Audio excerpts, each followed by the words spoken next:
नमः सिद्धेभ्यः। जीवमजीवं तौवं जिणवरवसहेण जीर्णनिदिष्टं देविन्दविन्दवन्दं वन्दे तं सर्वदा शिरसा। बोलिए श्री खजानचंद चंद्र भगवान की जय। आचार्य श्री नेमिचंद्र सिद्धांती देव की जय। हम सभी बड़े सौभाग्यशाली हैं जो हमें आचार्य नेमिचंद्र सिद्धांती देव द्वारा विरचित महान ग्रंथ द्रव्य संग्रह के अध्ययन का अवसर मिल रहा है। यह ग्रंथ निश्चित रूप से जैन धर्म और दर्शन को सारभूत रूप से प्रकट करने वाला है। आज हम गाथा क्रमांक 34 पर पहुंच चुके हैं। तत्व का वर्णन चल रहा है। आश्रव और बंध का बहुत अच्छा वर्णन हम सभी समझ चुके हैं। अब इस गाथा में संवर क्या होता है, उसका क्या स्वरूप है, यह हमारे सामने आएगा। संवर दो प्रकार का है, भाव संवर और द्रव्य संवर। दोनों को यहाँ इस गाथा के माध्यम से परिभाषित किया जा रहा है। चलिए प्रारंभ करते हैं। गाथा क्रमांक 34 उच्चारण।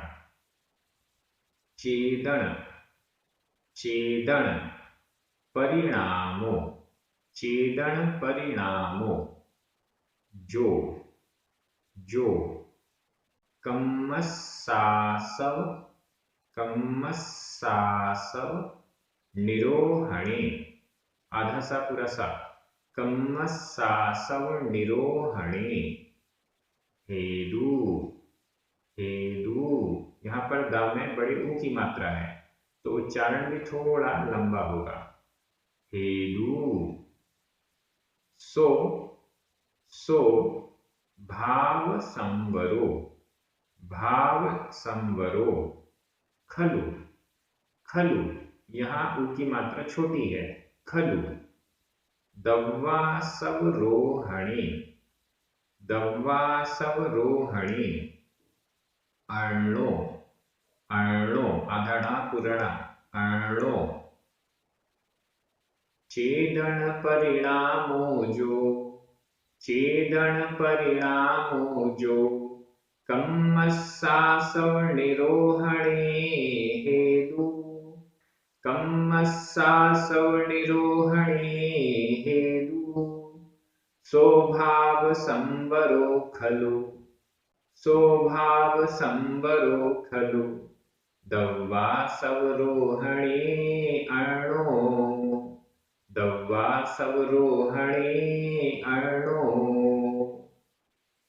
बहुत सरल और बहुत अच्छी गाथा है। संवर भाव संवरो, सो भाव संवरो, सो यानी वह, सो वह भाव संवर है। और फिर अंत में शब्द दिया है अर्णो, अन्य। अन्य मतलब दूसरा। भाव संवर हो गया और फिर इससे अन्य दूसरा यानी द्रव्य संवर। भाव संवर पहले और दूसरे चरण में भाव संवर को कंप्लीट कर लिया है, परिभाषित कर दिया है।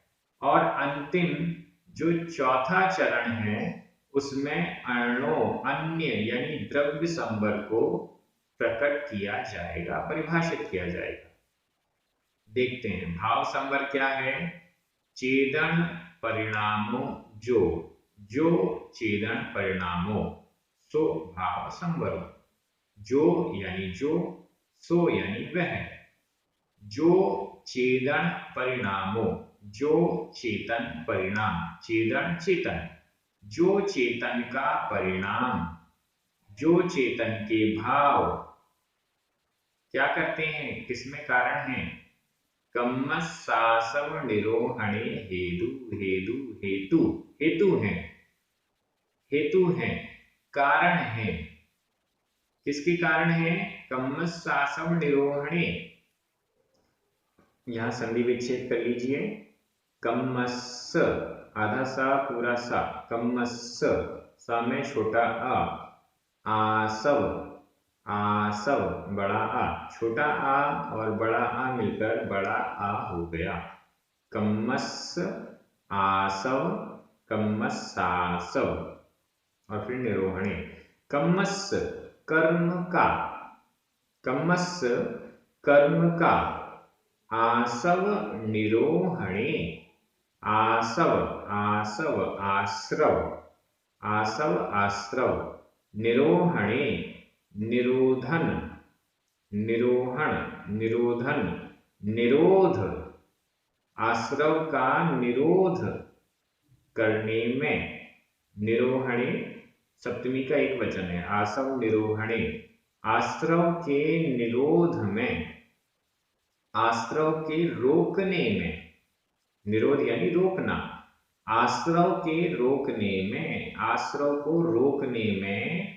हेतु, हेतु हेतु है जो चेतन परिणाम, जो चेतन परिणाम, जो आत्मा के परिणाम, जो आत्मा के भाव क्या करते हैं?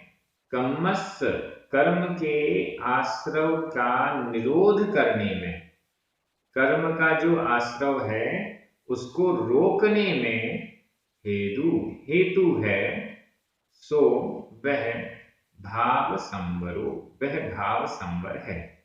भाव संवर परिभाषित हो गया, आश्रव को रोकने में, कर्म के आश्रव को रोकने में जो भाव, जो चेतन के परिणाम हेतु हैं, कारण हैं, उसको भाव संवर कहते हैं। वह भाव संवर है।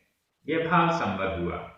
कर्मों का आना हो रहा है, इसको आश्रव कहते हैं। अब इस कर्मों के आने को रोक देना, कर्मों के आने को रोक देना, यह संवर है। जिन भावों से इनको रोका जा रहा है वे भाव संवर हैं, और जो प्रक्रिया रोकने की है या रुक जाना, कर्म का आना रुक जाना, यह आगे कहा गया है दब्बा सब रोहणे अणु। द्रव्य आश्रव का रोहण होने पर, इसको भी देख लेते हैं। खलु, खलु निश्चित रूप से, खलु का अर्थ निश्चित रूप से, यही वह ही भाव संवर है, ऐसा ही भी लगा सकते हैं हम। दब्बा सब रोहणे अणु, इसका भी संधि विच्छेद करें। दब्ब आसव, दब्ब बा में छोटा आ, आसव बड़ा आ, छोटा आ और बड़ा आ मिलकर बड़ा आ हो गया। दब्ब आसव, दब्बासव। रोहणे, रोहण रोधन, रोधन द्रव्य के आश्रव का रोध करने होने पर, रोध निरोध होने पर, रोक देने पर। अणो अन्य होता है, दूसरा होता है। भावाश्रव से अन्य मतलब द्रव्य आश्रव होता है। कितना सिंपल हो गया। भावाश्रव को परिभाषित कर दिया, जो भाव इसमें हेतु हैं वे भाव संवर हैं, भाव संवर को परिभाषित कर दिया। अब द्रव्य संवर क्या है? जो प्रोसेस हुई है, कर्म का आना रुका है, यह प्रोसेस द्रव्य संवर है। नाव, नाव में छेद था, उस छेद को ढक दिया, अब उस छेद से पानी नहीं आ रहा है, यह संवर हो गया। जिन भावों से यह हुआ है वे भाव भाव संवर हैं, और जो प्रोसेस रुकने की हुई, कर्म का आना रुक गया, यह जो प्रोसेस हुई यह द्रव्य संवर है। गाथा का अर्थ एकदम क्लियर हो रहा होगा। जो चेतन के परिणाम कर्म का आश्रव निरोध करने में हेतु है, कर्म के आश्रव को रोकने में कारण है, सो भाव संवर, वह भाव संवर है निश्चित रूप से। और द्रव्य आश्रव का रुकना, द्रव्य आश्रव का निरोध होने पर, यहां पर भी दब्बासव निरोहणे सप्तमी विभक्ति का एक वचन है। ऊपर भी सप्तमी विभक्ति का एक वचन था, नीचे भी। दव्वासवरोहणे, द्रव्य आश्रव का निरोध होने पर, यहाँ पर होने पर ऐसा अर्थ हमको लगाना है। द्रव्य आश्रव होने में ऐसा भी विभक्ति का अर्थ निकलता है, लेकिन क्योंकि हमें पूरा अर्थ सही तरीके से निकालना है तो यहाँ होने पर ऐसा भी हमें शब्द जोड़ देना पड़ेगा। द्रव्य आश्रव का निरोध होने पर अणो अन्य होता है, दूसरा होता है, द्रव्य संवर होता है। आश्रव जिन जिन कारणों से हो रहा था उन उन कारणों को रोकने का जो पुरुषार्थ है, उन उन कारणों को रोकने का जो परिणाम है, वे परिणाम ही भाव संवर हैं। ये संवर का विषय, आगे निर्जरा का विषय बहुत महत्वपूर्ण है। आश्रव और बंध तो निरंतर होता रहता है, किन किन कारणों से होता है उसकी चर्चा हो गई। अब इनसे बचने का क्या उपाय है? ये आश्रव और बंध ही हैं जिनके कारण संसार में अनादिकाल से हम सभी भटक रहे हैं। अब इनसे छुटकारा कैसे मिले, उसका उपाय क्या? संवर और निर्जरा। तो संवर को अच्छे से समझ लें और उसको जो भाव संवर है उसको हम लाने का पुरुषार्थ करें, प्रकट करने का पुरुषार्थ करें, तो निश्चित रूप से ये जो कर्म की बेड़ियां हैं ये छूटने लगेंगी, टूटने लगेंगी और मोक्ष के निकट हम पहुंचने लगेंगे। भाव संवर कैसे होता है, इसके भेद क्या हैं, ये हमें अगली गाथा में मिलने वाला है। भाव संवर के भेद। द्रव्य संवर के भी भेद हैं क्या? नहीं, द्रव्य संवर के भेद नहीं है। वैसे करना चाहें तो कर सकते हैं। हालांकि जब हमने भावाश्रव और द्रव्याश्रव देखा तो भावाश्रव के तो भेद बताए गए, द्रव्य आश्रव के भेद नहीं बताए गए। ध्यान दीजिए, बंध की चर्चा जब हमने की तो द्रव्य बंध के भी भेद बताए गए और भाव बंध के भी भेद बताए गए, लेकिन द्रव्य आश्रव के भेद नहीं बताए गए।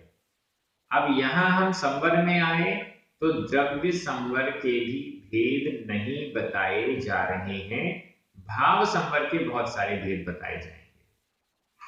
तो यहां यह स्पष्ट हो रहा है कि बंध में तो, द्रव्य बंध में तो भेद बताए, प्रकृति बंध, प्रदेश बंध, स्थिति बंध, अनुभाग बंध, लेकिन द्रव्य आश्रव और द्रव्य संवर इसका भेद नहीं बताया, इसके प्रकार नहीं बताए।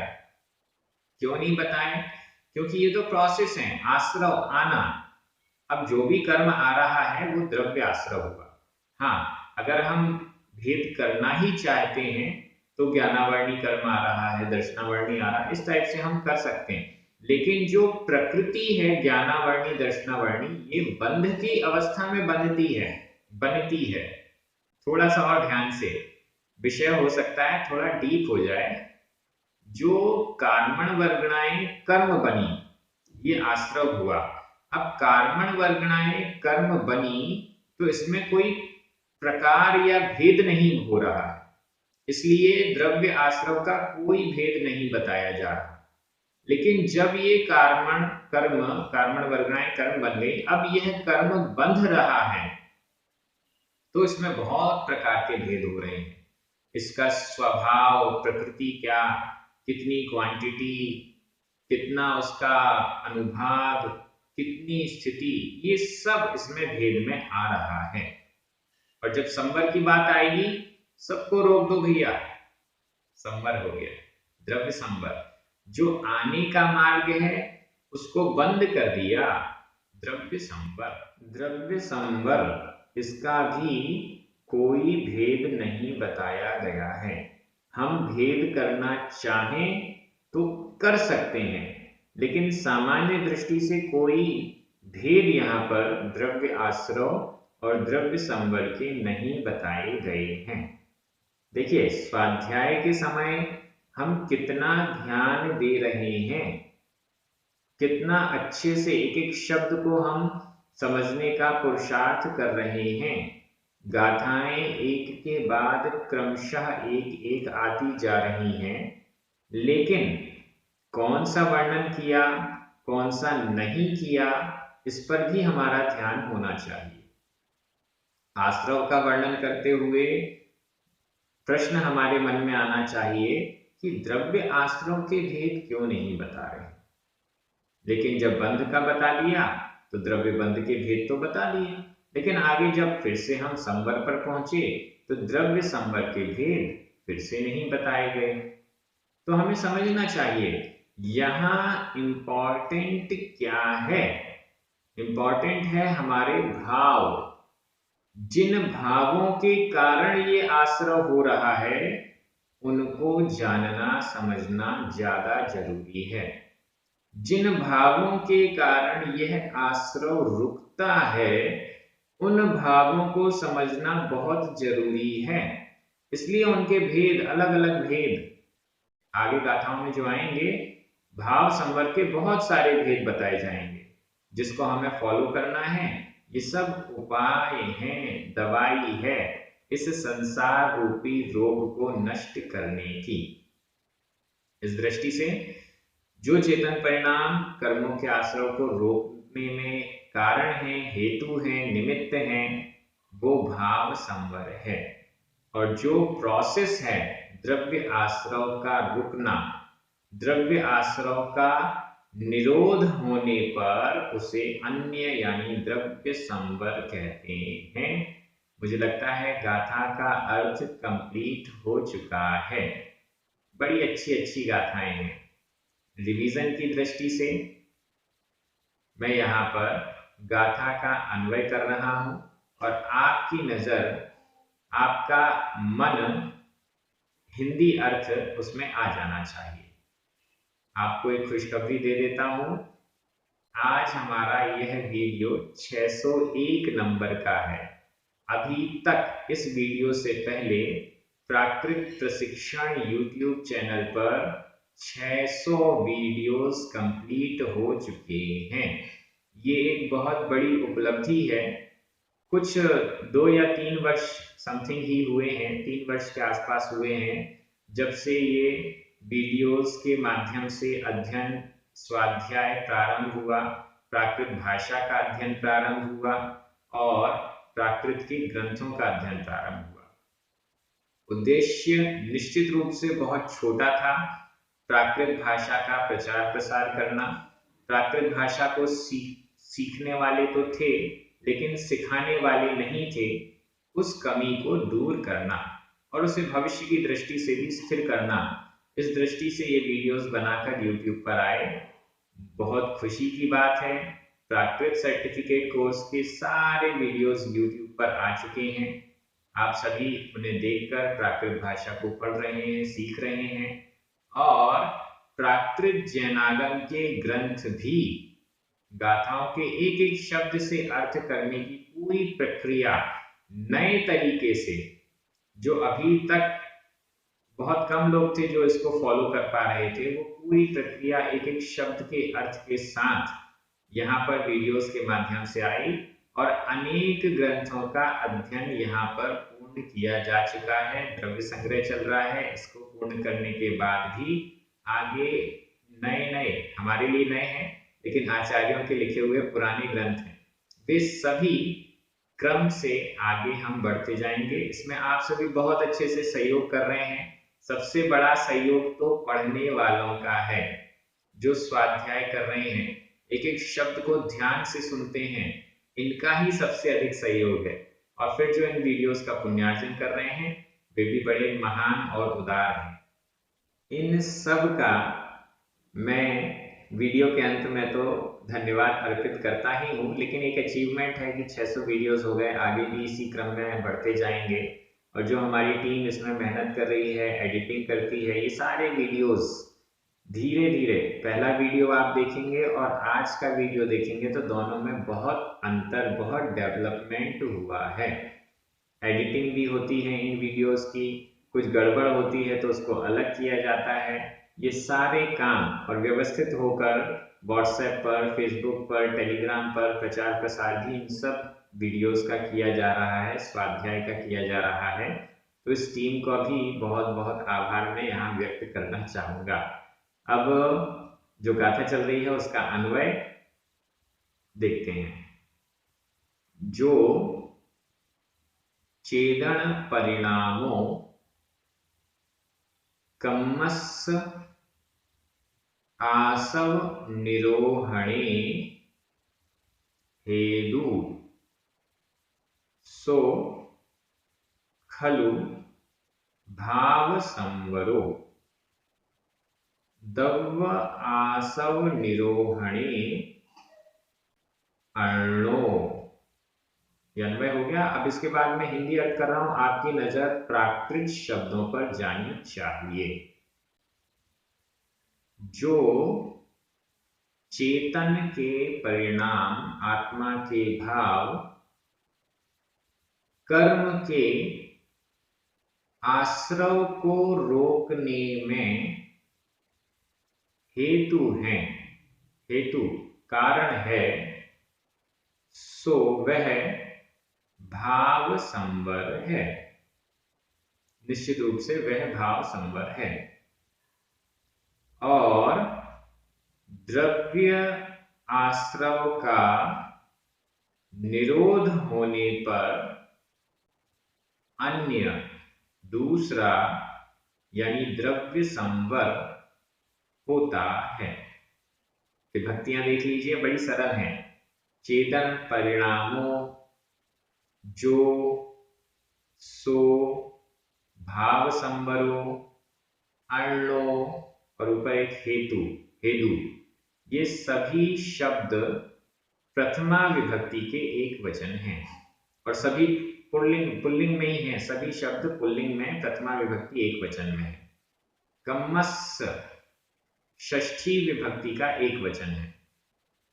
आसव निरोहणी और दव्वासव रोहणी, ये दोनों ही सप्तमी विभक्ति के एक वचन हैं। केवल 3 विभक्तियां आई, प्रथमा का एक वचन और फिर षष्ठी का एक वचन और फिर सप्तमी विभक्ति का एक वचन। ये 3 विभक्तियां हैं। खलु यह अव्यय है, इसमें कोई विभक्ति नहीं होती है। इस प्रकार से विभक्तियां भी हो गई और आप सभी बहुत अच्छे से अध्ययन कर रहे हैं। सभी को बहुत बहुत धन्यवाद। मैं चाहूंगा कि इस वीडियो में कमेंट्स में आप जरूर अपनी प्रतिक्रिया लिखें। द्रव्य संग्रह का स्वाध्याय कैसा लग रहा है? प्राकृत प्रशिक्षण YouTube चैनल से अध्ययन करना कैसा लग रहा है? आप सभी प्राकृत भाषा और प्राकृत जनागम के ग्रंथों का प्रचार प्रसार करने के लिए क्या कर रहे हैं? ये सब आप कमेंट्स में जरूर लिखें, ऐसा मेरा आपसे अनुरोध है। सभी को बहुत बहुत धन्यवाद। पुण्यार्चकों को विशेष धन्यवाद। सभी को जय जिनेंद्र। जिनवाणी माता की जय।